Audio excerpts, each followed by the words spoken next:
ప్రభునందు ప్రియమైన శ్రోతలకు వందనములు. ఈ పోడ్కాస్ట్ కార్యక్రమం నాకు స్వాగతం. మీ అందరి కొరకు ఈ కార్యక్రమమును ప్రసారం చేయుచున్నాం. విని దైవాశీస్సులు పొందుకోగలరు. మన శరీరానికి గాయమైతే డాక్టర్ దగ్గర పోతాం. అది చిన్న గాయమైనా పెద్ద గాయమైనా ప్లాస్టర్ వేస్తాం, ఆయింట్మెంట్ రాస్తాం, మందులు వేసుకుంటాం, గాయం సెట్ అవుతుంది. కానీ మరి లోపలి గాయాలు అంటే భావోద్వేగ గాయాలు గురించి ఎవరి దగ్గరికి వెళ్తారు? దానికి తగిలే గాయం గురించి మాటల్లో చెప్పలేం కదా. అవి ఎవరో ద్రోహం చేసినప్పుడు, ఎవరో మనసు నొప్పించినప్పుడు, లేదా మనం మర్చిపోలేని పరిస్థితులు అయ్యే గాయాలు. కొంతమందిని చూసినప్పుడు బయటకు చాలా నవ్వుతూ సంతోషంగా ఉన్నారని అనిపిస్తుంది, కానీ వారు లోపల మాత్రం సతమతమవుతూ ఉంటారు. ఎప్పుడైనా ఆలోచించారా? విరిగిపోయిన హృదయం మళ్ళీ అతుక్కుంటుందా? అది సాధ్యమవుతుందా? విరిగిన గాజు ముక్కనే మరలా అతికించలేము అంటారు కదా. కానీ బైబిల్ చెబుతుంది, కీర్తన 147:3 గుండె చెదిరిన వారిని ఆయన బాగు చేయువాడు, వారి గాయములను కట్టువాడు. మీకు ఉదాహరణ చెప్పనా? మా కాలేజ్ ఫ్రెండ్ ఒక అమ్మాయి ఉంది. ఆ అమ్మాయి ఒక అబ్బాయిని గాఢంగా ప్రేమించింది. వారిద్దరూ కూడా కలిసిమెలిసి తిరిగేవాళ్ళు. చాలా చూడముచ్చటగా ఉండేది. ఆ అమ్మాయి ఆ అబ్బాయి కోసం ప్రాణత్యాగం చేయడానికైనా, తన తల్లిదండ్రులు విడిచిపెట్టడానికైనా సిద్ధపడింది. కానీ ఆ అబ్బాయి తనను మోసం చేశాడు. ఆ అమ్మాయి దగ్గర ఎన్నో అబద్ధాలు చెప్పాడు. తన జీవితం గురించి అన్నీ దాచిపెట్టాడు. ఎంతో దారుణంగా ఆ అమ్మాయి మనసును ముక్కలు చేశాడు. ఆ అమ్మాయి కొన్ని సంవత్సరాలు ఆ బాధలో నుండి కోలుకోలేకపోయింది. తరువాత ఆమె చిన్నగా మూవ్ ఆన్ అవ్వడం ప్రారంభించింది.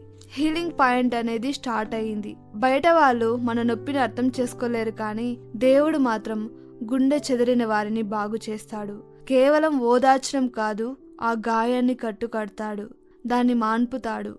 గాయం మానడం అనేది ఒకేసారి జరగదు. ఆ గాయం యొక్క మచ్చలు మానడానికి కొంచెం సమయం పడుతుంది. అలాగే మొదటిగా నీకున్న బాధను దేవునితో పంచుకోవాలి. రెండవదిగా నిన్ను మోసం లేదా ద్రోహం చేసిన వారిని క్షమించడం నేర్చుకోవాలి. అప్పుడు నీ మనసు చాలా తేలికగా ఉంటుంది. మూడవదిగా నీ విలువ ఎవరి దగ్గర ఉందని గ్రహించాలి. ఈ లోకంలోని వారు నిన్ను రిజెక్ట్ చేస్తారు. నీ విలువను తగ్గించి మాట్లాడవచ్చు, కానీ దేవుడు నీకు విలువ ఇస్తాడు. ఆయన నిన్ను విలువ పెట్టుకొని ఉన్నాడు. ఈ రోజు నీకోసం ఒక మాట, ఒక వాగ్దానం ఉంది. నువ్వు ఎంతగా గాయపడినా దేవుడు ఆ గాయాన్ని కట్టగలడు.